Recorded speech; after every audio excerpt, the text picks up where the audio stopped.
Imagine, just for a moment, that you are on the phone with a bank robber. Okay, stressful start, but I'm with you. Right. So this person is locked inside a building.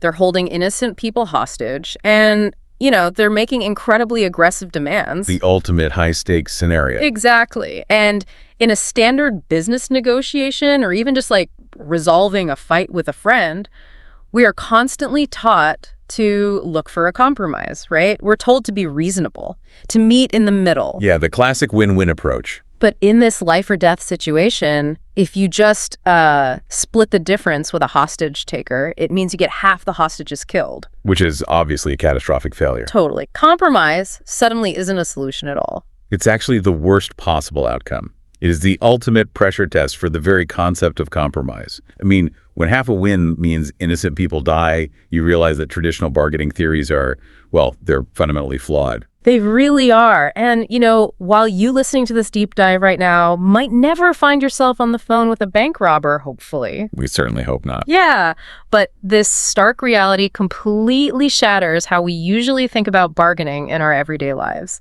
Think about your own reality for a second. You might be gearing up to ask your boss for a raise. Or walking into a dealership to buy a car. Or, honestly, you might just be staring down a highly resistant toddler and trying to negotiate a bedtime without a massive meltdown. The stakes feel pretty high there, too. Oh, for sure. So today's deep dive is into a massive, frankly fascinating stack of notes, case studies, and real-world experiences from a former lead international kidnapping negotiator for the FBI. It's an incredible set of sources. It really is. And our mission today is to extract the psychological tactics used to disarm terrorists, bank robbers, kidnappers, and show exactly how they map onto your daily interactions. And I think we really need to establish why this shift in perspective is so critical right off the bat.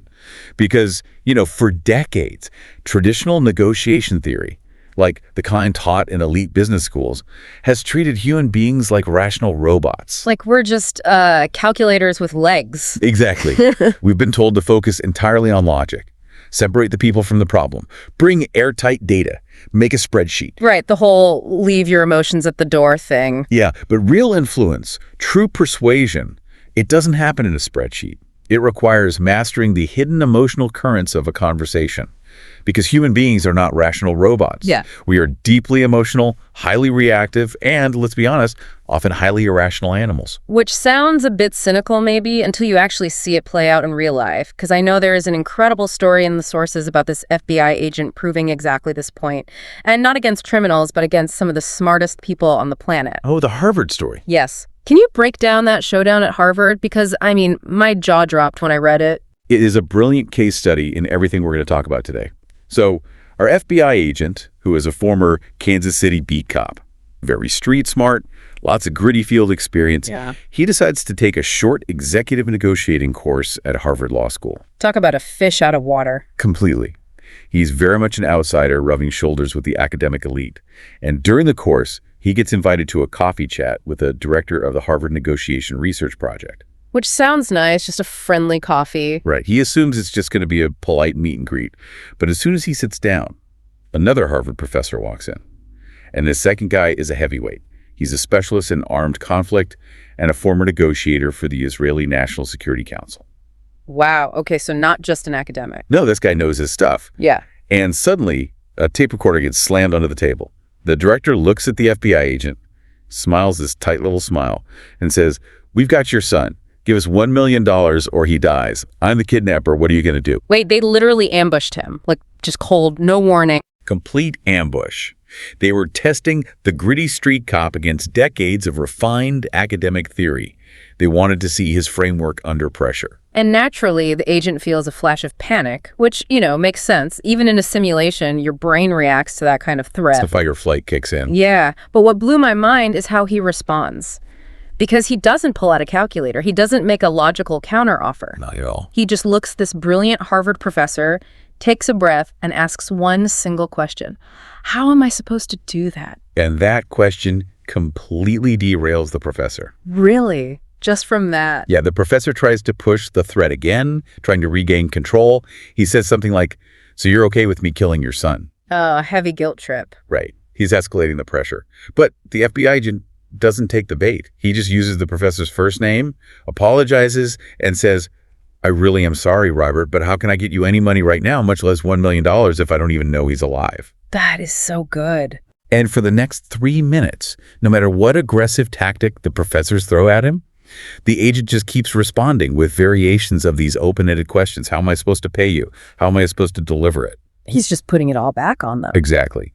And the academic heavyweights actually get frustrated. Yeah. The sources note their faces were getting red. They ended up fumbling the entire mock negotiation. The FBI agent defeated top negotiation minds without ever making a single logical argument. Okay, we need to pause here because this is wild to me. How does a simple question like, how am I supposed to do that, completely short-circuit a Harvard professor? Well, to understand the mechanics of why that works so brilliantly, we have to borrow from behavioral economics, specifically the work of psychologist Daniel Kahneman. The Nobel Prize winner, right? Yes. He won a Nobel Prize for demonstrating that humans suffer from cognitive biases, these unconscious mental shortcuts that distort reality. Kahneman essentially codified the human brain into two systems of thought, System 1 and System 2. Okay, break this down for me. So System 1 is our animal mind. It is fast, instinctive, automatic, and purely emotional. System 2 is the logical, deliberative, slow-thinking part of our brain. So System 2 is the part that does math, the part the Harvard theories were built for. Precisely. The famous older books on negotiation, like the classic, yes, they operated on the assumption that the emotional, animalistic System 1 could just be sidelined. Just turned off. Right. They thought if two adults sit in a room, they can just fire up System 2, become rational problem solvers, and hammer out a deal. But Kahneman proved that isn't how the brain works at all, right? Not even close. Kahneman proved that System 1 actually guides and steers System 2. A great analogy for this is a rider sitting on top of an elephant. System 2, our logic, is the rider. System 1, our emotion, is the 6-ton elephant. Oh, I like that. And if that 6-ton emotional elephant gets spooked, I don't care how smart the rider is, that elephant is going wherever it wants. You absolutely lose control. The rider can tug on the reins all they want, but the elephant wins every time. If you don't calm the emotional elephant of System 1, the logical rider of System 2 literally cannot function properly. It's biologically impossible. Exactly. System 1 feeds the river of System 2. By asking, how am I supposed to do that? The FBI agent wasn't engaging the professor's System 2 logic. He wasn't arguing numbers or logistics. He was talking to the elephant. He was. He was directly influencing the professor's System 1 emotional mind, making him unconsciously feel the constraints of the situation. The professor's System 2 then scrambled to rationalize this new emotional reality, which caused him to start negotiating against himself. Wow. So if we pull this back to the listener's life, right, are we essentially saying that we need to treat everyone, even high-powered CEOs, strict landlords, or our own spouses, they're riding a panicked emotional elephant? Pretty much. Like, do we really need to validate their feelings before we can even begin to talk logic? As simplistic as it sounds, yes. Because no matter how much intellectual power or authoritative status someone has, they are reacting first and foremost from invisible, deeply held fears, needs, and desires. You're human. Exactly. Trying to negotiate based purely on logic without the tools to read and soothe that emotional elephant is just an exercise in frustration. Okay, but how exactly do we soothe the elephant? Because you can't just, walk into a tense meeting with your boss or a fight with your partner and start asking random how questions. Why, that'd be weird. Yeah, if they're already agitated, asking how might just sound sarcastic. And the sources say the very first tool you need isn't actually a specific sentence. It's a physical adjustment to your own body. Yes, it is the easiest thing to change, yet it's the most immediately effective mode of influence we possess. And that is your tone of voice. I love this part of the research. To illustrate how crucial this is, can you walk us through the Chase Manhattan Bank robbery? Because that really puts the power of voice into perspective. It's an incredibly tense case. It's 1993, Brooklyn, New York. A Chase Manhattan bank robbery has gone completely sideways and turned into a hostage situation. This is pretty early in our FBI agent's career as a negotiator. Okay, setting the scene. Inside the bank, there are two masked robbers. They're highly agitated. They've already pistol-whipped a 60-year-old security guard, locked him in a bathroom, and at one point, they even held a gun inside a bank teller's mouth. Pure chaos inside, and outside it's just as intense, right? The street is a wall of blue and white police trucks, SWAT teams on the rooftops with sniper rifles. Total sensory overload. The primary negotiator on the phone has been talking to a panicked robber named Chris Voss for hours, but things have completely stalled. The tension is spiking. So the FBI makes a really risky call. What did they do? They swap the primary negotiator and put our agent on the line cold. No warning. He just picks up the phone. And what's vital here is what he doesn't do. He doesn't yell. He doesn't shout. He doesn't act tough like a movie cop. He uses a very specific tone that the sources call the late-night FM DJ voice. Just deep, soft, slow, and endlessly reassuring. He gets on the line and just says, "Joe's gone. This is Chris. You're talking to me now." He doesn't even ask a question. He just makes a downward inflecting statement. And we need to look at the neurology of why that late-night FM DJ voice actually works. It's not just a neat trick. It is a biological hack. A biological hack? How? When you speak slowly, clearly, and inflect your voice downward at the end of a sentence, you are projecting an aura of absolute calm and control.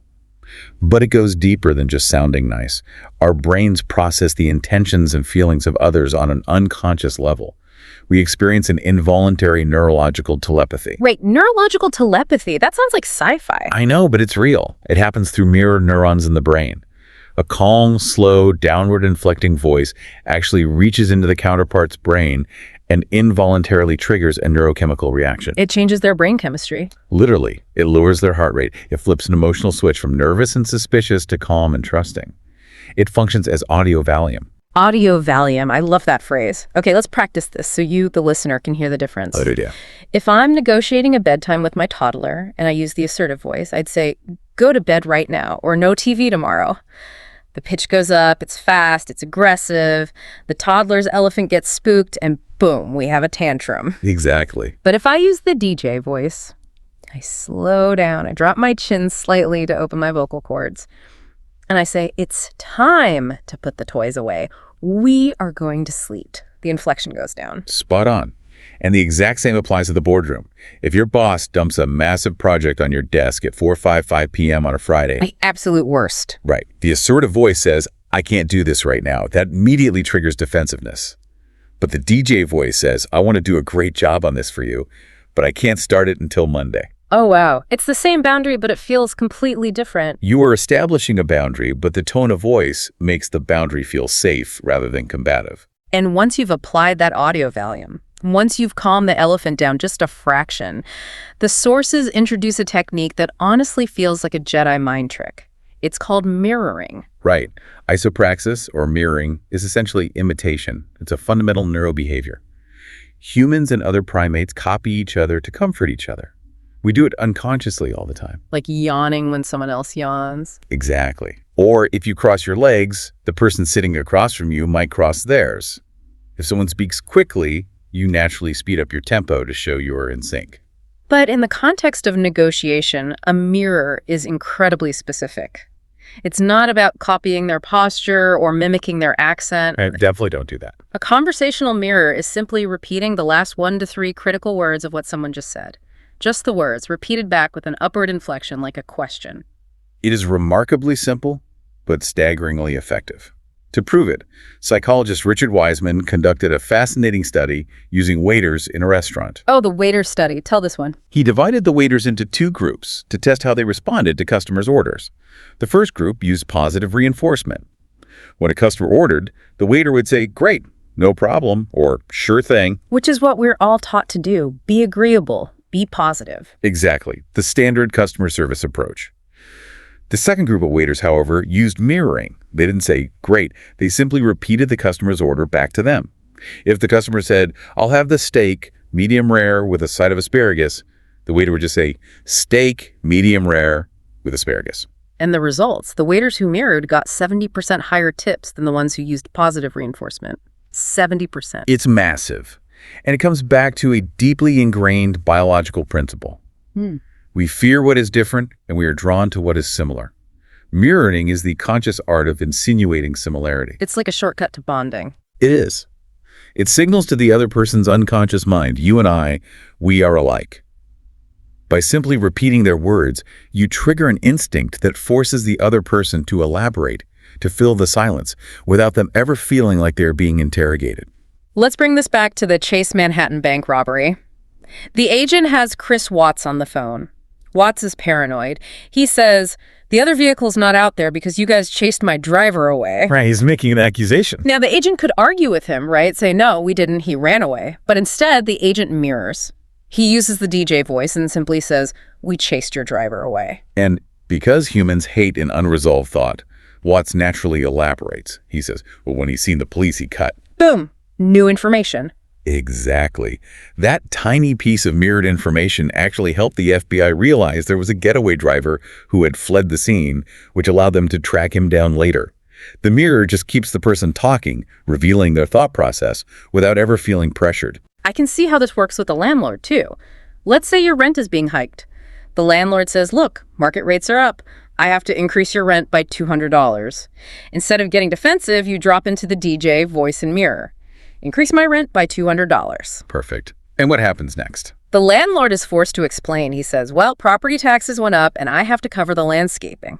Now you have new information. Now you know his pain points, taxes and landscaping, which gives you room to negotiate. Maybe you offer to mow the lawn for a discount. That's a perfect application. But your rent example brings up a crucial friction point. Once you get them talking and you are calming them down with your voice and your mirrors, you inevitably start uncovering the negative emotions that are driving their behavior. The bad stuff. Yeah. The landlord's financial stress, the boss's anxiety, the bank robber's paranoia. How do you handle that emotional toxicity when it gets dumped on you without becoming defensive yourself? Because that's the natural instinct. If someone is dumping their anger on you, you want to argue back. You want to correct the record and tell them they're wrong. Of course you do. But to see how a professional handles it, the sources take us to a tense 6-hour standoff outside an apartment on the 27th floor of a high-rise in Harlem. This is a wild story. 3 heavily armed fugitives are holed up inside. The FBI SWAT team is stacked up in this sweltering, narrow hallway. The negotiators don't even have a phone number to call inside, so our FBI agent is standing in the hallway, speaking loudly through the apartment door for 6 straight hours. And notice what he isn't doing here. He isn't using logic. He isn't lecturing them on the law, and he isn't demanding, come out with your hands up. Because he knows the elephant is spooked. Exactly. He understands that negative emotions aren't obstacles to communication. They are the actual means to it. He is practicing a concept known as tactical empathy. Okay, let's stop and define tactical empathy, because I think a lot of listeners hear the word empathy and they instantly think sympathy. They think it means agreeing with the person or feeling sorry for them or, being soft. It is vital to separate the two. Empathy is not sympathy. You do not have to agree with the other side's values, actions, or beliefs. They could be a bank robber, a terrorist, or just a deeply unpleasant coworker. Right. Tactical empathy is simply the ability to recognize the perspective of your counterpart and vocalize that recognition.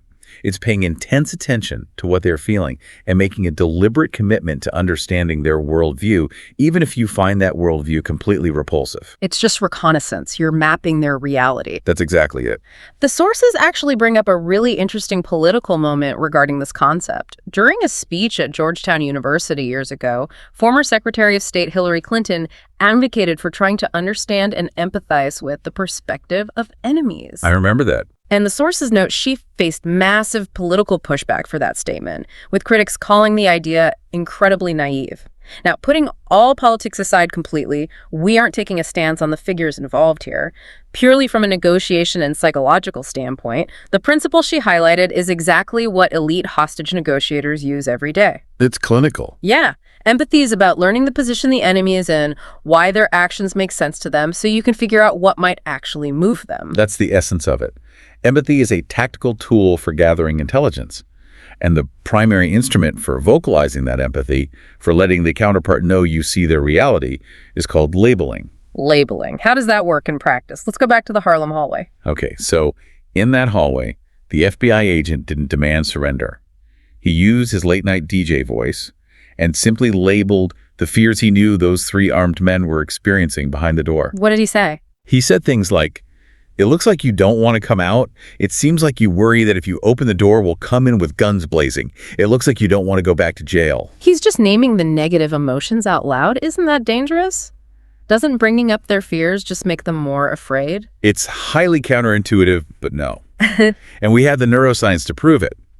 A psychology professor at UCLA named Matthew Lieberman conducted a brilliant brain imaging study. fMRI one. Yes. He put people in fMRI machines and showed them photos of faces expressing strong negative emotions, like fear and anger. As you would expect, the amygdala, which is the brain's alarm bell, the fear center, immediately lit up with activity. The elephant was reacting. Exactly. But then Lieberman asked the subjects to consciously label the emotion they were seeing, to say, that is anger or that is fear, out loud. The moment they applied a label, the activity in the amygdala actually decreased, and brain activity moved to the prefrontal cortex, the area governing rational thought. Labeling a negative emotion literally disrupts its raw intensity. It forces the brain to process the emotion logically. That is incredible. By saying, it seems like you don't want to go back to jail, the FBI agent wasn't creating a problem. He was taking their unspoken fear, dragging it into the sunlight, and bleaching it of its power. It's an emotional de-escalation. He was physically deactivating their amygdalas. And after 6 hours of this relentless labeling, the apartment door finally opened, and the three fugitives walked out peacefully. The debrief afterward is the most telling part. When the agents asked the fugitives why they finally gave up, they didn't say, we realized we were outgunned. They said, you calmed us down. We finally believed you wouldn't go away, and you understood what we were afraid of. So the formula for a label is pretty simple. It usually starts with phrases like, it seems like, it sounds like, or it looks like. Yes, and notice what is missing from those phrases. You never want to start a label with, I'm hearing that, or I think you feel. Why not? Using the word I makes people defensive. It makes the conversation about you and your perception, rather than making it entirely about them. Okay, here's where it gets really interesting. Because you can take this concept of labeling negative emotions and use it preemptively. The sources introduce a technique called the accusation audit. This is one of the most powerful and frankly most nerve-wracking tools for a novice negotiator to try. Nerve-wracking is the right word. The concept is that before you go into a negotiation, you sit down and list every single terrible thing your counterpart could possibly say about you. All their grievances, all their fears about your motives, every negative assumption they hold. Every piece of dirt. Yeah. And then you walk into the room and say all of those terrible things out loud before the other person even has a chance to open their mouth. You take the sting completely out of the accusation by owning it first. In the legal world, defense attorneys do this all the time. They call it taking the sting out, when they stand up during opening statements and list all the weaknesses and ugly facts of their own client's case before the prosecutor can even bring them up. It reminds me of the final rap battle in the movie 8 Mile. Oh, that's a perfect example. Right. Eminem's character is going up against the reigning champion. And instead of attacking his opponent, Eminem raps about every single embarrassing, negative fact about his own life. He says, yes, he lives in a trailer, his friend shot himself in the leg, his opponent goes to a nice private school. He completely audits his own flaws. He steals all the ammunition. Exactly. And when he finishes and hands the microphone over, his opponent is totally speechless. He has absolutely nothing left to say because his ammunition was just stolen. It's a flawless analogy.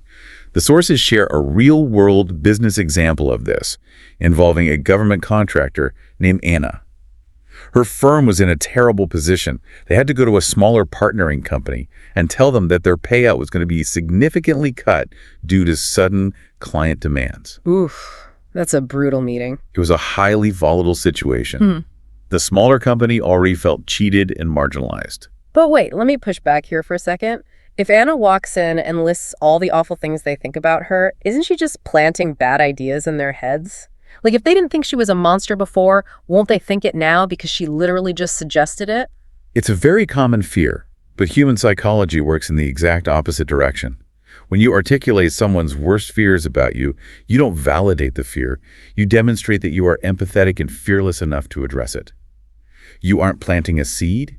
You are pulling a weed. Pulling a weed. I like that. Let's look at how Anna handled it. She walks into the meeting, and instead of giving a sanitized corporate slide presentation explaining the math behind the pay cut, she opens with a massive accusation audit. She says, you may feel like we have treated you unfairly. You're going to think we are a big, bad prime contractor trying to force out the small guy.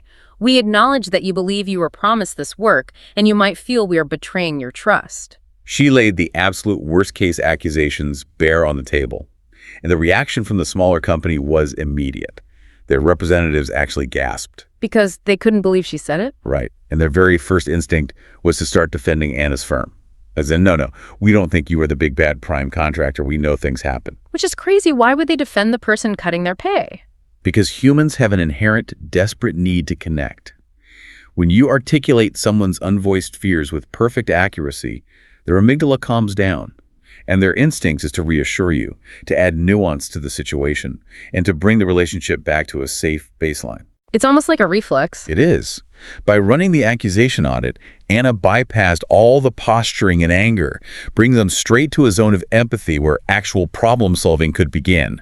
She ended up saving a $1 million contract without a single argument.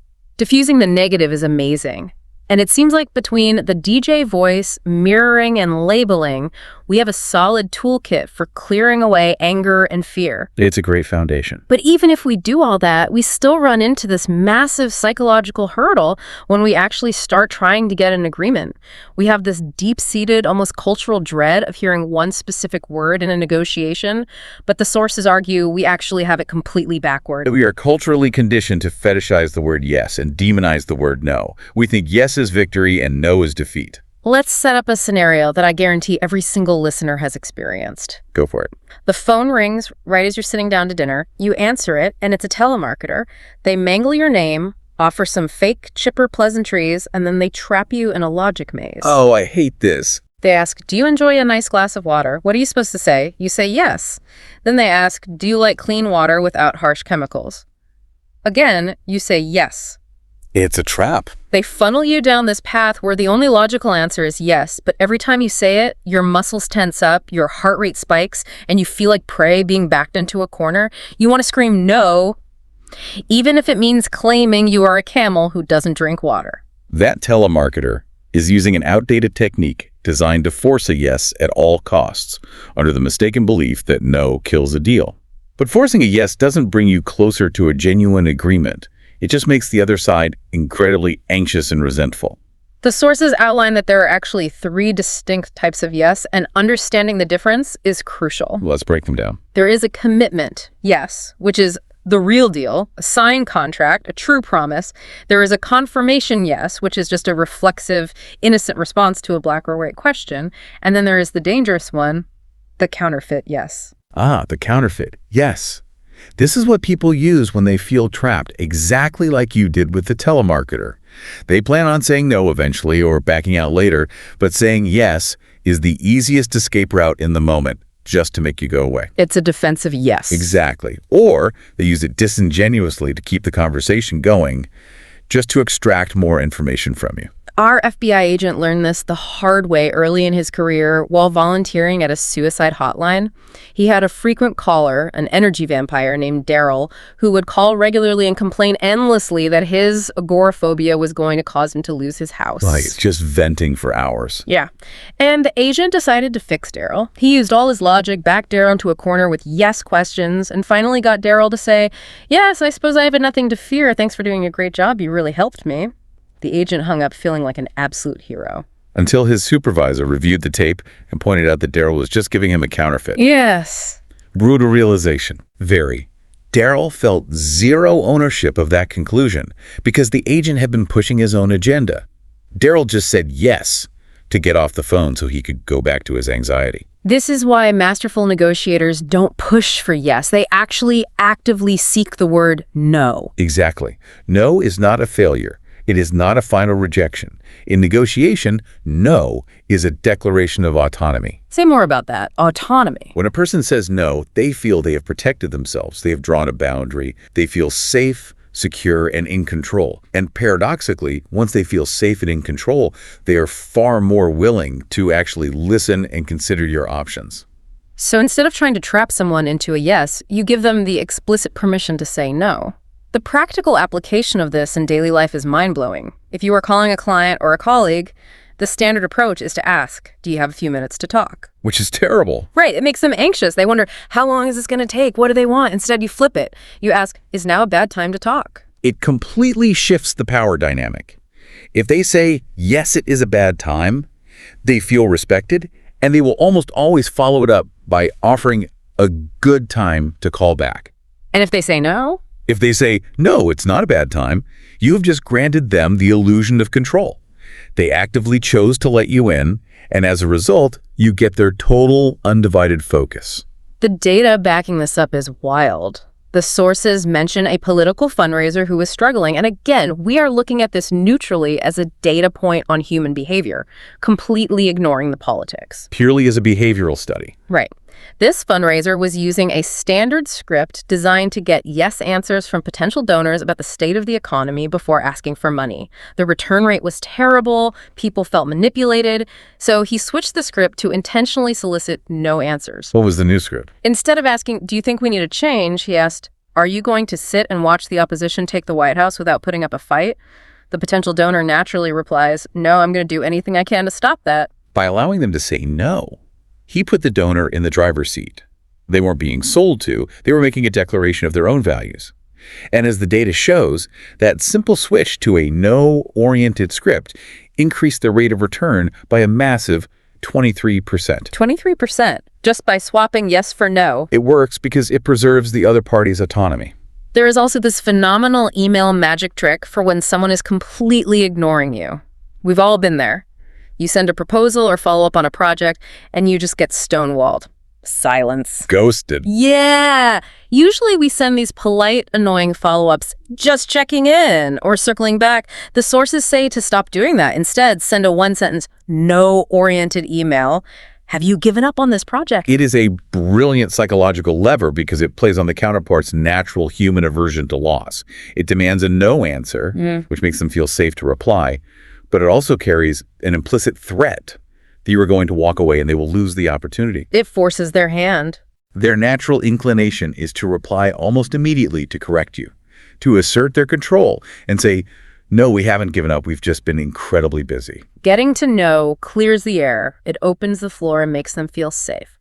But if we are looking to truly pivot a high-stakes negotiation, if we want to change the other person's reality, we aren't aiming for yes, and we aren't stopping at no. We need to go further. We are aiming for a very specific two-word phrase from our counterpart. You are looking to trigger a moment of genuine epiphany that culminates in the counterpart saying, that's right. To truly understand the power of that's right, we have to travel to the Philippines in the year 2000. An American named Jeffrey Schilling has been kidnapped by a violent militant Islamic group called Abu Sayyaf. Very dangerous situation. The leader of this group is a ruthless man named Abu Sabaya, and he is demanding a $10 million ransom for Schilling.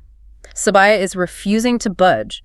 He is treating Schilling like a commodity, and he is justifying his extreme demands by citing 500 years of oppression against Muslims in the Philippines. And the FBI, working alongside a very skilled Filipino military negotiator named Benji, is trying to find some kind of leverage. But for months, Sabaya won't enter a normal bargaining rhythm. He just won't play ball. Every time they talk money, Sabaya pivots back to his historical grievances. So the FBI agent instructs Benji to fundamentally change his course.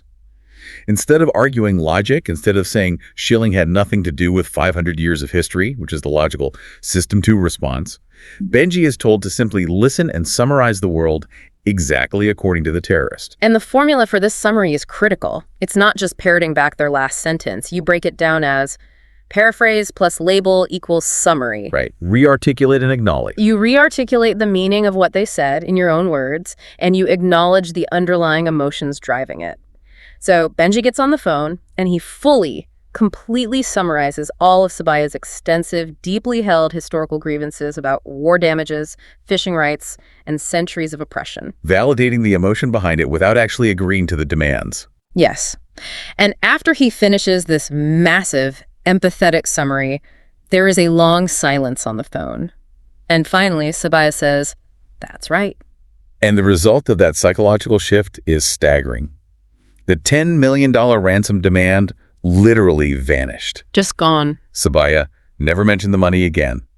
The dynamic between them changed so profoundly because Sabaya finally felt heard. He eventually let his guard down, allowing Schilling to escape and be rescued by commandos. But wait, I have to ask, why is that's right so much more powerful than you're right? I mean, they sound almost identical to me. Oh, there is a galaxy of difference between the two, and confusing them can actually kill a deal. Think about how you use the phrase "you're right" in your own life. When someone is arguing with you, maybe your spouse or a colleague, and they just won't stop. They keep hammering their point, and you just want them to go away.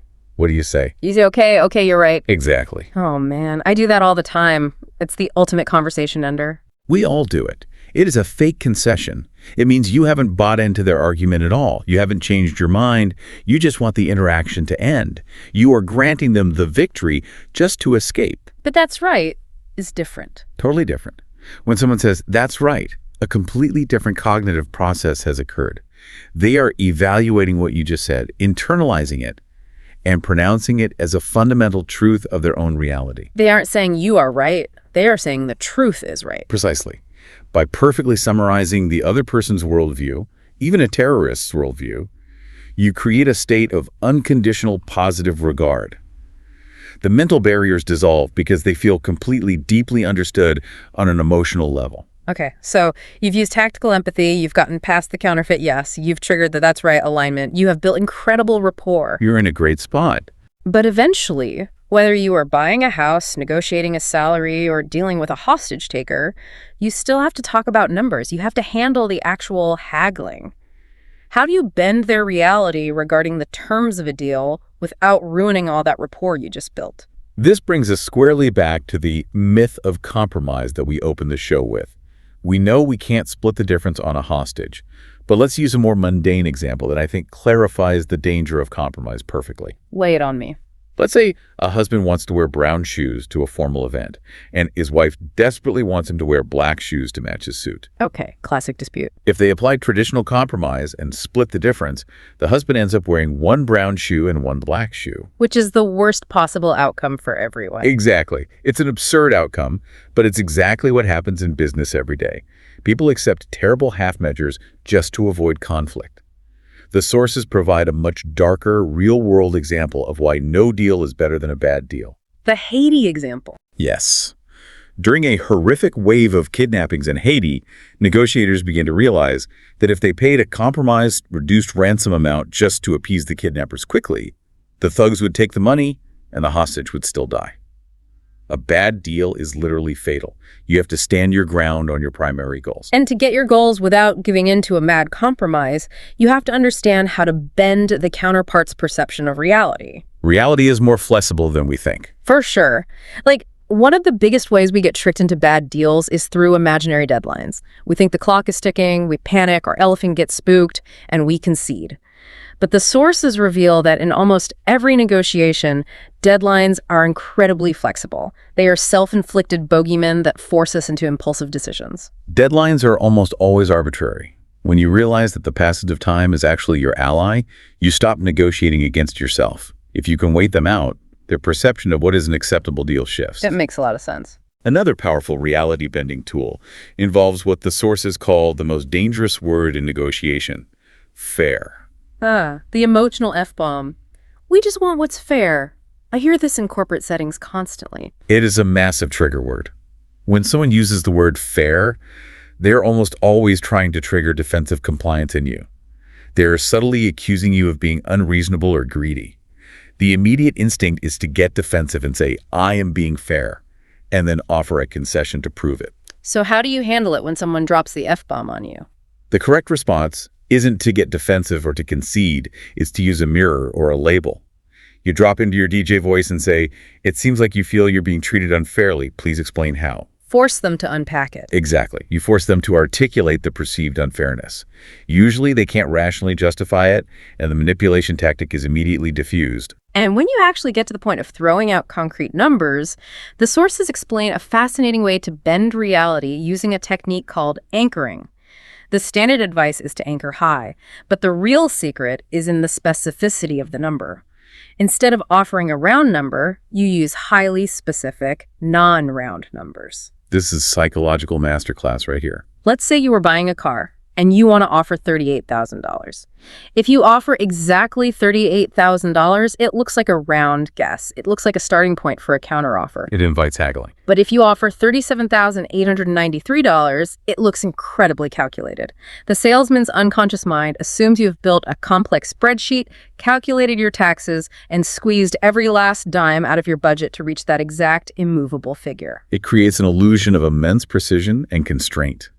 The counterpart feels like there is no more room to push because the number is so granular, which ties perfectly back to our starting tactic at Harvard, the illusion of control. Yes, circling all the way back to, how am I supposed to do that? What the FBI agent used against the Harvard professors are called calibrated questions. These are questions that begin with how or what. They are the ultimate tool for giving your counterpart the illusion of control. By avoiding questions that can be answered with a simple yes or no, you force the counterpart to pause and expend their own mental energy attempting to solve your problem. It's brilliant. If a kidnapper says, pay me $1 million, and you say no, the negotiation is over and the hostage dies. But if you say, how can we raise that much money in such a short time? You haven't said no. You've kept the door open. Right, and you've elegantly put the burden of the high ransom back onto them to solve. You are framing the boundaries of the conversation, but they feel like they're in the driver's seat because they're doing all the talking and the problem solving. As the sources state, yes is nothing without how. You can secure an agreement, you can get a commitment, yes. But if you don't use calibrated how questions to map out the actual implementation of the deal, the agreement will fall apart the minute everyone leaves the room. Wait, that's exactly the blind spot, right? Getting them to say how doesn't mean they'll actually do it. What happens when you hang up the phone or leave the dealership and they just ignore the agreement?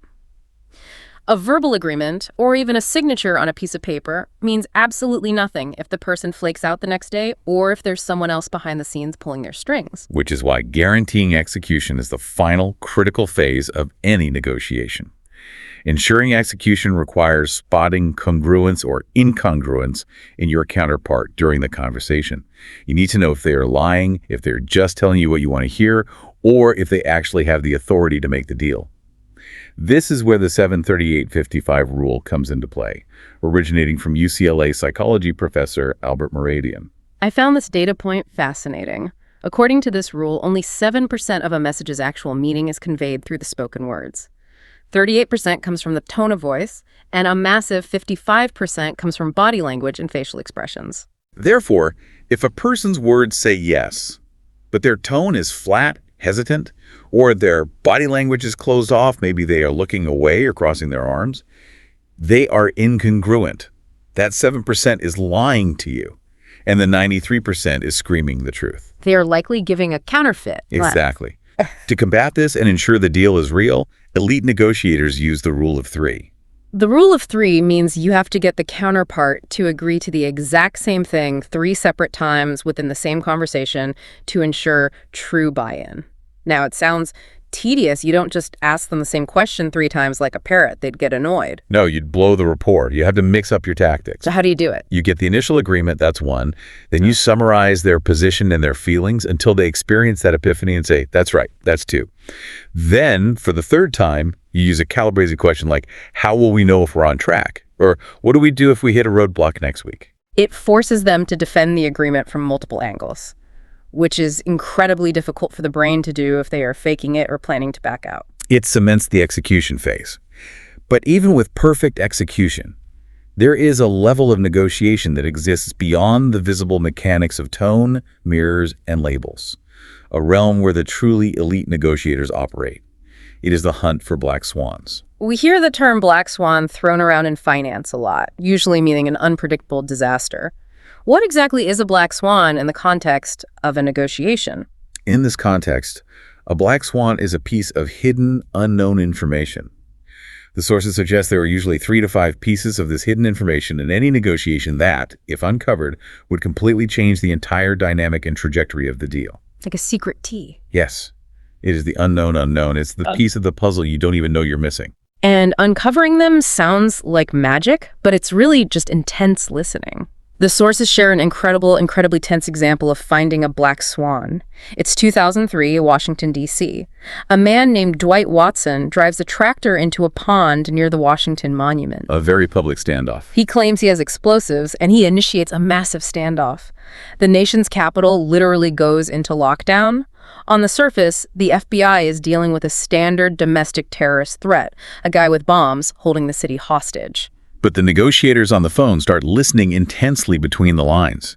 They aren't just listening to his demands, they're listening to his vocabulary, his framing, his emotional triggers. And they start to realize they aren't dealing with a hardened militant. Right. Watson was using specific phrases related to the harvest, references to the soil, and specific complaints about veterans' benefits that didn't align with the terrorist profile. They realized he was a desperate tobacco farmer from North Carolina whose entire livelihood and identity were collapsing. He didn't actually want to destroy anything. He was seeking a very specific kind of respect and validation based on his unique worldview.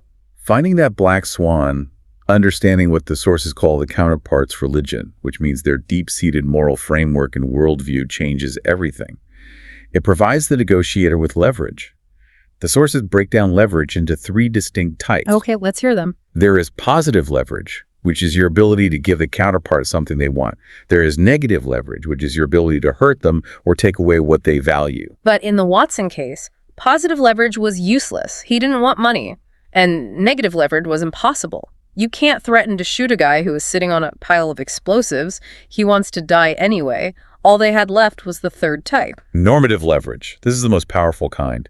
Normative leverage is using their own rules, their own moral framework, or even their own hypocrisies to guide them to an agreement. So how did they use it on Watson? Once the FBI understood Watson's religion, his deep, proud identity as a hard-working veteran and farmer who felt abandoned by his country and just wanted to be heard, they could use normative leverage. They spoke to his honor.